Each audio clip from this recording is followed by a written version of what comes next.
दोस्तों नमस्कार, स्वागत है आप सबका हमारे फिर से नए वीडियो में। दोस्तों हम लेके आए हैं आध्यात्मिक ज्ञान चर्चा दो संतों के बीच में। एक तरफ अनिरुद्धाचार्य जी महाराज जी हैं, दूसरी तरफ संत रामपाल जी महाराज जी हैं। दोस्तों वीडियो को छोड़ के बिल्कुल नहीं जाइएगा, क्योंकि आज का टॉपिक बहुत ही महत्वपूर्ण होने वाला है। अनिरुद्धाचार्य जी महाराज जी की सभा में उनके एक शिष्या ने यूट्यूब पर कमेंट के माध्यम से अनिरुद्धाचार्य जी महाराज जी से पूछा है कि महाराज जी, क्या करवा चौथ का व्रत करने से वास्तव में पति की उम्र बढ़ती है? क्या सच है? क्या आप बताएं कि नहीं बढ़ती है? क्या करवा चौथ व्रत करना चाहिए या नहीं करना चाहिए? इसका कहां तक सच है? आजकल ज्यादा ट्रेंड में चल रहा है करवा चौथ को लेकर के। तो दोस्तों आज इस टॉपिक को जान ही लेते हैं, क्या वास्तव में यह करवा चौथ व्रत करने से कोई लाभ होता है या नहीं होता है, कि पाखंड है। इसके लिए आप लोगों को मैंने दो संतों को चुना है। एक तरफ अनिरुद्धाचार्य जी महाराज जी हैं, दूसरी तरफ संत रामपाल जी महाराज जी हैं। दोस्तों बारी बारी से दोनों संतों के विचार सुनेंगे। वीडियो को पूरा देखिएगा, पूरा देखने के बाद वीडियो को लाइक जरूर कर दीजिएगा, और चैनल पर नए हैं तो चैनल को सब्सक्राइब करके बेल आइकन की घंटी दबा लीजिएगा, क्योंकि हम ऐसी ही वीडियो लेके आते रहते हैं। तो दोस्तों पहले जान लेते हैं अनिरुद्धाचार्य जी महाराज जी के विचार। ममता विष्ट जी प्रश्न कर रहे हैं, गुरु जी क्या सच में करवा चौथ के व्रत से पति की आयु लंबी होती है? ये ममता जी प्रश्न कर रही हैं, क्या सचमुच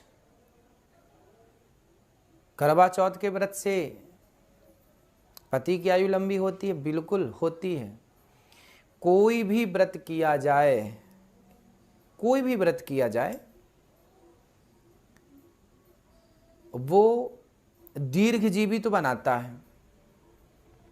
आप कोई और व्रत ना करें, आप केवल बड़ों को प्रणाम करना शुरू कर दें, माँ बाप के पांव छुएं, बुजुर्गों के पांव छुएं, अतिथि के पांव छुएं, गुरुजनों के पांव छुएं। जब आप अपने से बड़ों का आदर करेंगे, उनके पांव छुएंगे, तो अपने आप क्या होगा?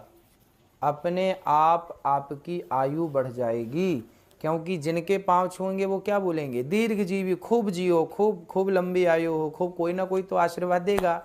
आशीर्वाद व्यर्थ नहीं जाता। तो आप जो दुआ, आपने जो एक करवा चौथ का व्रत रखा, तो प्रार्थना की ठाकुर जी से, भगवान से, हाँ, जो प्रार्थना की कि हे प्रभु हमारी घर में सुख शांति बनी रहे और पति की आयु लंबी हो, तो जब आपने प्रार्थना की है तो कुछ अंश तो भगवान उसे स्वीकार करेंगे। तो जरूरी है, ठीक है, बुरा नहीं है। आयु तो लंबी होती ही है। सीता जी लंबी मांग भरती हैं, तो उससे भी राम जी की आयु लंबी के लिए मांग भरती हैं। ये हमारा सनातन धर्म में ये सब वर्णन है। तो दर्शकों ये थे अनिरुद्धाचार्य जी महाराज जी के विचार। अब जानते हैं संत रामपाल जी महाराज जी के विचार। तो पुणात्मा जैसे अब प्रोसीजर बदल लिया भगवान ने, क्योंकि आधुनिक कलयुग है, इसमें जो है यंत्र की महिमा ज्यादा रहेगी। तो इस कारण से अब पुस्तकों को छापकर हम समाज में भेज रहे हैं। परमात्मा के दिए हुए ज्ञान को, शास्त्र अनुसार विधि को। एक बार हरिद्वार में ये भक्त निःशुल्क सेवा करने के लिए गए हुए थे, पुस्तक बांटने को। तो वहाँ कई भक्तों ने, पुण्यात्माओं ने हजारों की संख्या में वो पुस्तक खरीदी। हरिद्वार में वो जा रहे थे, डड़े डोड़ कुंभ का बेड़ा था। अब वो यहां आ रहे हैं उस पुस्तक को पढ़ के, और इतना अफसोस कर रहे हैं कि भगवान हमारी तो आंख खुल गई, हमारा तो जीवन नष्ट होता। और श्रद्धा खूब थी, ना जाने कहाँ कहाँ हम गए, और ये पुस्तक वहां मिल गई। तो वो वहां मालिक के लिए गए, तो मालिक भी पहुंच गए पुस्तक के माध्यम से। मालिक भी उसका ज्ञान, उसका संदेश मिल गया उनको। तो ऐसे परमात्मा कहते, मेला ठेला जाइयो, मेले बड़ा मिलाप है, और इन पत्थर पानी पूजता, कोई साधु संत मिल जाता। और अन्यथा वहां जाने का कोई लाभ नहीं। वहां तुम्हें इतनी हानि हो रही है। क्या हो रही है? जगन्नाथ के दर्शन जाही, वो काली प्रतिमा भवन के माही। वह जगदीश न पावे किस ही, जगन्नाथ जो घट घट बस ही। परमात्मा कहते हैं वो जगन्नाथ, वो जगदीश तुम्हें नहीं मिल रहा, जो तुम्हारे सब के अंदर विद्यमान है। यानी जैसे सूर्य आकाश में होते हुए प्रत्येक मटके में उसका प्रतिबिंब और उसके द्वारा उसकी निराकार शक्ति उष्णता प्रत्येक के अंदर विद्यमान है। तो कहते हैं वो जगन्नाथ यानी सारी सृष्टि का स्वामी, जगन्नाथ माने जगत का स्वामी, वो तुम्हें नहीं मिल रहा, उसके मिलने से तुम्हारा कल्याण होगा। गोमती गोदावरी जाही 68 तीर्थ का फल पाही। तुम कहते हो गोदावरी और गोमती में 68 तीर्थ का फल मिल गया, और फिर और जगह तक के क्यों खाते आंडो, फिर गोमती में चले जाओ एक जगह। परमात्मा कहते हैं नहीं पूजे जिन संत सुजाना, जाके मिथ्या सब असनाना। कोट यज्ञ असमेघ कराही, संत चरण रज नहीं तुलाही। कोट गौ नित दान जो देही, एक पलक संतन पर भी लेही। धूप दीप और जोग जुगंता, कोट ज्ञान क्यों कथ है मिथ्या। जिन जाना ना पद का भेऊ, जाके संत ना रहे बटेऊ।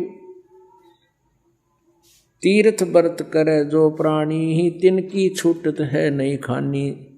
अब 14 नौमी 12 व्रतम, जिनसे जमजोरा नहीं डरतम।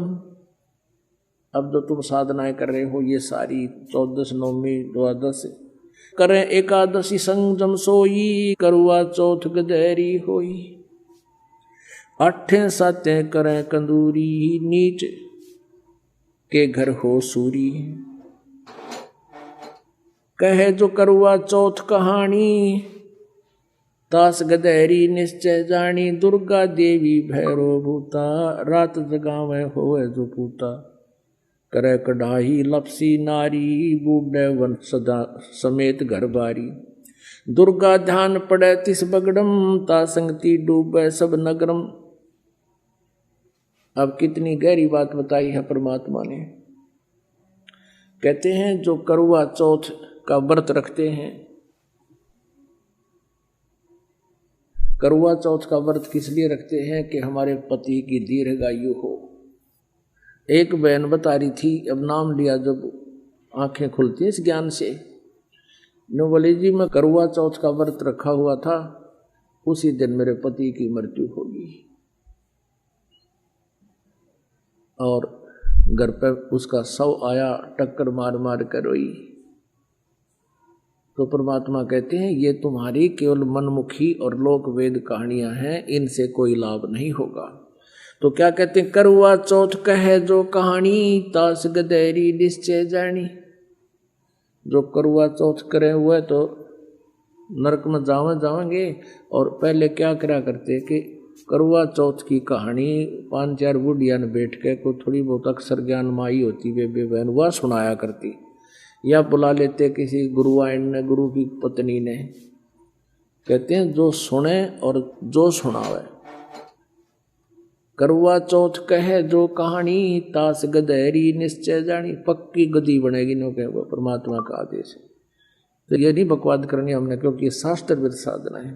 तो दर्शकों आप लोगों ने दोनों संतों के विचार तो जान ही लिए हैं। कमेंट बॉक्स में अपनी राय जरूर दे के जाएं, कौन से संत सही बता रहे हैं, कौन से गलत बता रहे हैं। वीडियो को लाइक करके अपने दोस्तों के साथ शेयर करना बिल्कुल नहीं भूलिएगा। और चैनल पे नए हैं तो चैनल की तो बात कहने की नहीं होती है, आपको वैसे ही चैनल को सब्सक्राइब करके घंटा दबा लेना चाहिए, घंटे वाला बटन, ताकि आपको नई वीडियो मिल सके। तो फिर मिलते हैं नेक्स्ट वीडियो में, तब तक के लिए नमस्कार, जय हिंद।